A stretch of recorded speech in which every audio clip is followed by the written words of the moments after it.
I'm not scared of threats from a housewife like you who doesn't work and has no parents. You can't do anything with a pile of trash because it's just garbage. Now I understand how you feel. I'm moving out of this house. So now you'll be homeless. Good luck with that. This is a good chance for Larry to leave too. Let's team up to clean up the mess and get rid of the trash. They went to Larry's room and told him to pack up and leave. I was planning to leave on my own, but I didn't expect Larry to get kicked out too. My name is Lauren. I'm 29 years old and I'm a housewife. I recently married a man named David, who's 33 years old, 4 years older than me. At first, I thought he was mature and calm like an older man, especially because he often talked about his mother. I thought he was a good man who cared about his family. But after we got married, I saw my husband's true personality. On our wedding day, my mother-in-law was really kind to me, and I thought we would have a happy marriage. After we got married, my husband suggested we live with his mom because his dad had passed away a few years before. He said he wanted to take care of his mom. I trusted my mother-in-law, so I agreed to move in with her. But everything changed as soon as we got married. They started telling me things like, "Hurry up, Lauren, bring me tea, and clean the bathroom and toilet quickly." My mother-in-law would yell at me and give me orders like that. Maybe she wanted to scare me, or maybe it was because of her age. She'd call me loudly and make me do all sorts of chores. The biggest surprise was discovering I had a roommate no one had told me about. One morning, I was shocked to find a man I didn't know in the kitchen. I stood there wondering who he was. He noticed me and said, "I'm Larry, David's younger brother." He introduced himself. I had no idea David had a brother, let alone one who lived with us. Larry is 30 years old, the same age as me. I went to my mother-in-law and asked her to introduce me to my brother-in-law. She replied, "Oh, you mean Larry? Don't worry about him. He's like a reclusive ghost." I was taken aback. How could she dismiss her own son like that? She called him a ghost and said she was content with just David. She described Larry as a useless hermit who only went out for shopping and otherwise stayed at home. Her words shocked me. I felt let down by my mother-in-law and couldn't believe how much she had changed since our wedding. It was heartbreaking to see her treat her own son unfairly. Being an only child with no siblings, I couldn't relate to having a brother. If my own mother said such things about me or ignored me, I would be devastated. My parents have passed away, and I envy families who are alive and close-knit. I had hoped that at least parents and children could have good relationships. I asked my husband about Larry when he came home from work. I hoped maybe the brothers could get along, but my husband was distant. He said, "Just leave him be, pretend he's not there. He won't bother you." He said it like it didn't matter, as if he had forgotten to mention it. I was disappointed to hear him refer to his own brother as a ghost. My husband seemed disconnected from his family, just tied to his mother.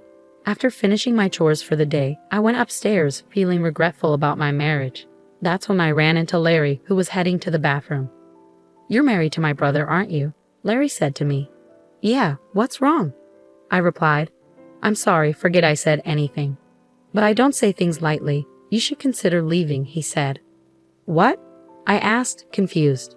"I'm sorry, but I think you should get a divorce," he said. I felt offended and confused by how my husband and mother-in-law were behaving. I married my husband because I loved him, so it was shocking that Larry would suggest divorce after just one day. "It's none of your business. I can handle it," I told him. "I'm sorry about that. I tend to be blunt." Larry apologized, bowing his head.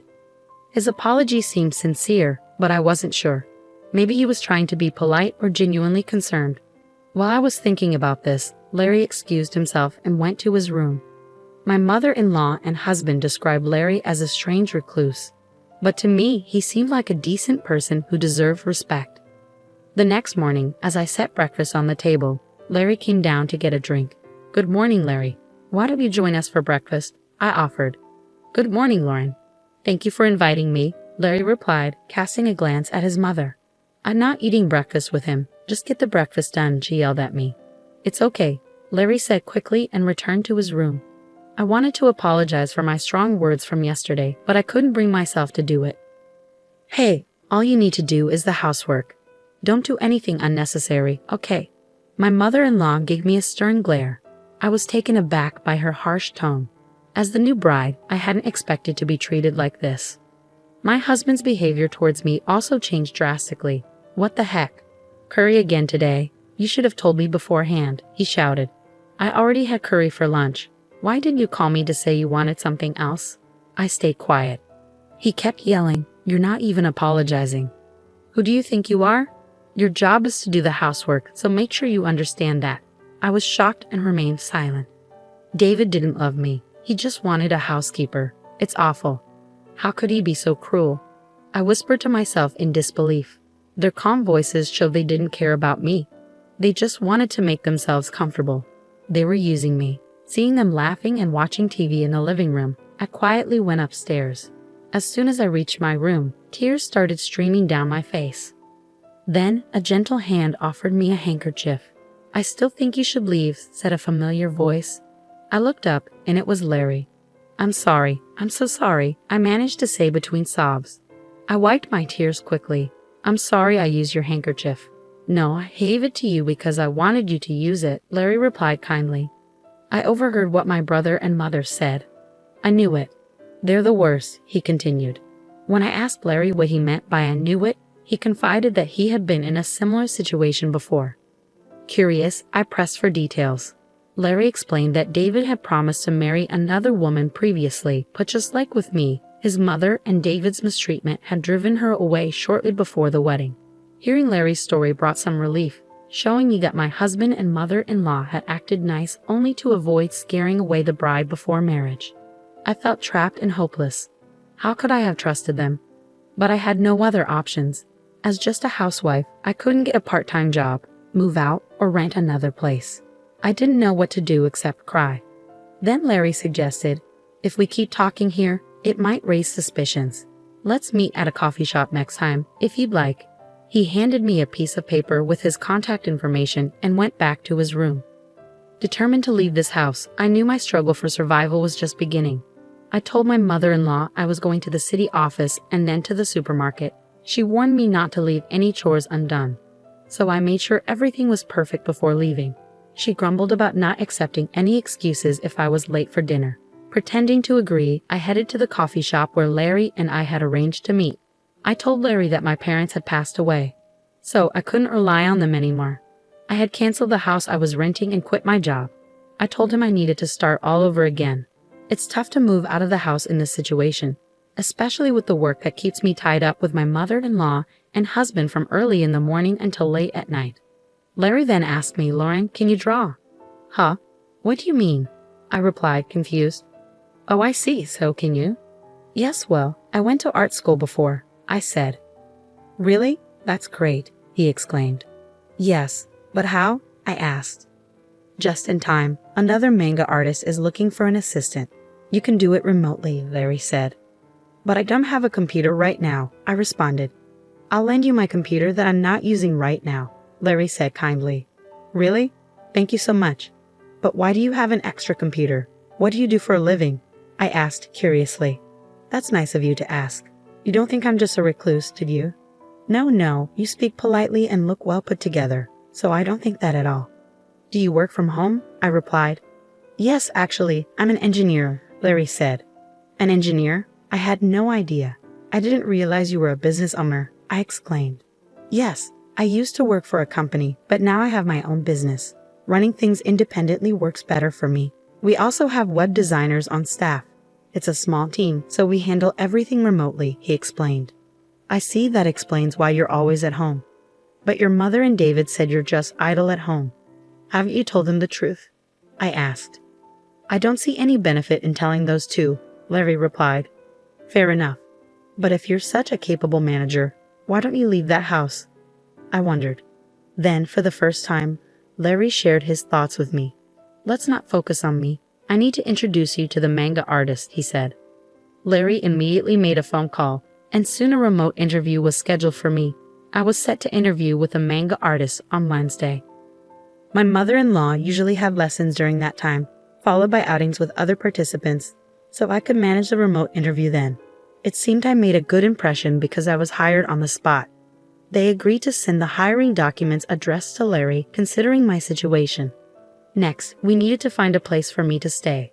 I have a friend who works at a real estate agency. He can help you find a good deal, Larry said. Who is this guy? He seems to have connections, I remarked. Our search for a new place went smoothly, and we signed a lease for a place that suited my needs.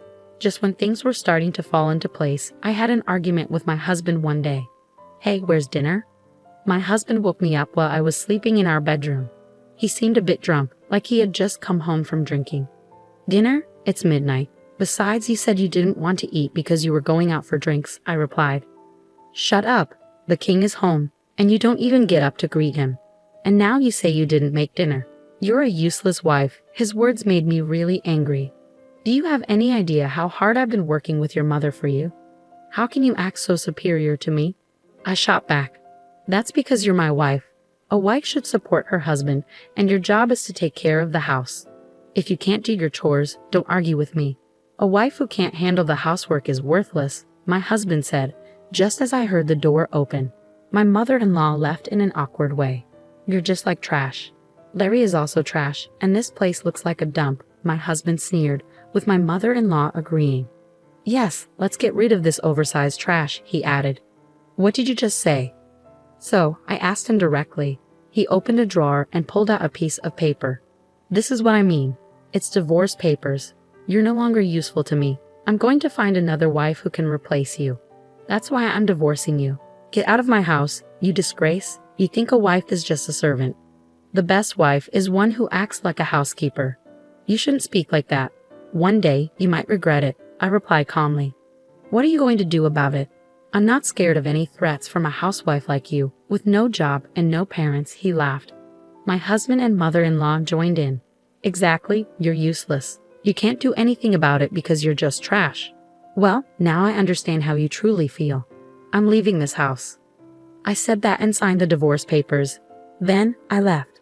I packed my things, placing the divorce papers in my bag. My mother-in-law and husband watched with smirks on their faces. "Now you're homeless. What are you going to do? It's none of our concern anymore. Good luck, homeless lady. Oh, and as for Larry, it's a good opportunity for him to leave too. Yeah, let's clean house and make this place bigger and more comfortable once he's gone." My husband and mother-in-law were already discussing their plans after kicking us out. Then they went to Larry's room and told him to pack his things and leave. I had already decided to leave, but I hadn't expected them to kick out Larry too. I felt some regret for letting my emotions get the best of me and fighting with my husband. "I'm sorry, Larry. This is my fault," I said. "No need to apologize," Larry replied. "I've realized I can't live with him anymore.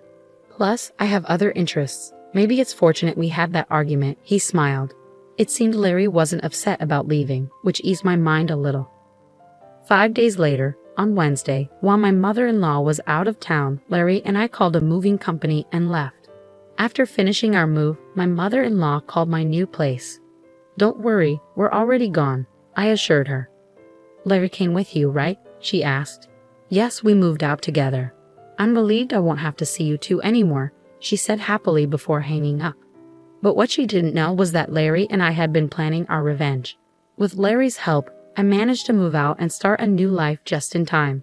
I received a substantial settlement from my husband in the divorce. Larry had recorded what my husband and mother-in-law said during our fight, which was considered harassment and helped prove their fault in the divorce. This enabled me to claim a significant amount of money as retribution against my husband. Larry's friend, a lawyer, assisted me in securing alimony. My husband was shocked but ultimately accepted the settlement. I was deeply grateful to Larry for his support and decided not to dwell on it further.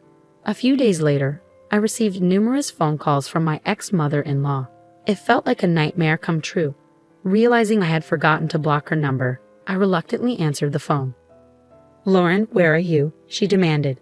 "There's no way I'm telling you that. We're strangers now," I replied firmly. "Please don't say that," she pleaded. "I'm calling because, where is Larry?" she asked. "Huh? Why are you asking about Larry?" I responded. "I've been trying to reach him, but I can't get in touch anymore," she explained. "That's too bad. Maybe he doesn't want to talk to you anymore," I retorted, trying to provoke her. Then someone else grabbed the phone. "Don't play games. You moved out together. You must know where he is," they insisted. "You're all ridiculous. I knew exactly where Larry was, but I wasn't about to tell them." "I honestly don't know. You'll have to find him on your own," I replied. "Where are you anyway?" You have no home, job, or place to go. If you're willing to beg, maybe I'll let you return, but only as my housekeeper," she sneered. "I'm not coming back to you. I have a job and a place to live. I'm moving on," I shot back. "That's a lie," she yelled. My ex-husband was shocked, not knowing I could settle everything so quickly. I didn't bother correcting him. "Please do not contact me again. If you call or come near me, I'll call the police," I declared firmly, hanging up. I promptly blocked my ex-mother-in-law's number, having already blocked my ex-husband's. They seemed panicked, realizing something important. They thought my father-in-law had left them a large inheritance, but it turned out that Larry had been regularly sending money to his mother's account. My mother-in-law had always seen Larry as lazy and without a job, so she couldn't believe it when the bank stopped the monthly transfers after he was kicked out. It was only then that they realized who had been supporting them financially, but by that point, it was too late. Larry had already cut ties with his mother and brother. My ex-husband couldn't afford alimony without the money from Larry, and my ex-mother-in-law relied on those monthly transfers. Now that the money had stopped, she was facing financial trouble. They both got what they deserved, and I don't feel sorry for them at all. By the way, Larry bought a nice apartment in New York and is living comfortably there. Why was he so well off? Why did he send money to his parents all those years? It was because he made a promise to his father. Unlike his mother, Larry's father loved him deeply. Despite the mistreatment from his mother and brother, Larry stayed true to his father's wishes. His father had once told Larry, "Even if you don't always get along with your mother and brother, they're still family to me. Please take care of them after I'm gone." Honoring this promise, despite facing mistreatment, Larry quietly sent money to support his mother and brother. It's heartbreaking that they kicked out such a kind-hearted person like Larry without knowing the truth. I met Larry once after we moved out. He explained his commitment to his father's wishes, and I fully understood and respected his decision. He was my savior after the betrayal by my husband, and I consider him a significant person in my life. I wish him all the happiness. 2 years later, Larry proposed to me. He asked for my hand in marriage, but that's a story for another time. It's unfortunate how someone kind can change so drastically after marriage. It's like a marriage scam, isn't it? Fortunately, my brother-in-law is a dependable person, and now I'm happily married to him. Despite the challenges, I've found peace and happiness. I hope these happy days continue. Thank you for following along until the end. If you enjoyed this story, please subscribe to our channel. See you in the next video.